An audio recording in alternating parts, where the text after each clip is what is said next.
ಇನ್ನು ಬೆಳಗಾವಿಯಲ್ಲಿ ಮತ್ತೆ ಕಿರಿಕ್ ಶುರು ಮಾಡಿದ್ದಾರೆ ನಾಡದ್ರೋಹಿ ಎಂಇಎಸ್ ಪುಂಡರು. ಎಂಇಎಸ್ ಯುವ ಸಮಾವೇಶ ನಡೆಸಿದ್ದಾರೆ ನಾಡದ್ರೋಹಿಗಳು. ಸಂಘಟನೆ ಮಾಡಿದ್ದು ಈಗ ಸಂಘಟನೆಯಿಂದ ಪ್ರತಿಭಟನೆ ನಾಡದ್ರೋಹಿ ಕೃತ್ಯವನ್ನ ಮಾಡಲಾಗ್ತಾ ಇದೆ.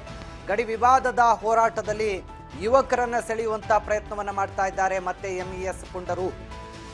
ಗಡಿ ವಿವಾದದ ಹೋರಾಟದಲ್ಲಿ ಮತ್ತೆ ಎಂಇಎಸ್ ಪುಂಡರಿಂದ ಪುಂಡಾಟವನ್ನ ಮೆರೆಯುವಂಥದ್ದು ಕಂಡು ಬರ್ತಾ ಇದೆ.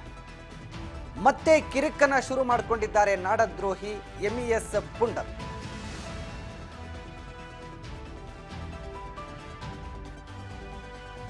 ಬೆಳಗಾವಿಯ ಮರಾಠ ಮಂದಿರದಲ್ಲಿ ಎಂಇಎಸ್ ಪುಂಡರಿಂದ ಯುವ ಸಮಾವೇಶವನ್ನ ನಡೆಸಲಾಗಿದೆ.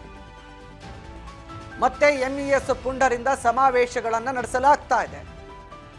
ಯುವಕರನ್ನ ನಾಡದ್ರೋಹಿ ಚಟುವಟಿಕೆಗಳಲ್ಲಿ ಬಳಸಿಕೊಳ್ಳೋದಕ್ಕೆ ಪ್ರಚೋದನೆಯನ್ನು ಮಾಡಲಾಗ್ತಾ ಇದೆ.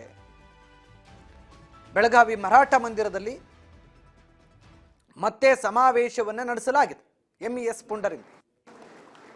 ಹೀಗಾಗಿ ನಾಡದ್ರೋಹ ಚಟುವಟಿಕೆ ಮಾಡ್ತಕ್ಕಂಥ ಎಂಇಎಸ್ ಪುಂಡರಿಗೆ ಇನ್ನಾದರೂ ಸರ್ಕಾರ ಕಡಿವಾಣ ಹಾಕುತ್ತಾ ಗೊತ್ತಿಲ್ಲ.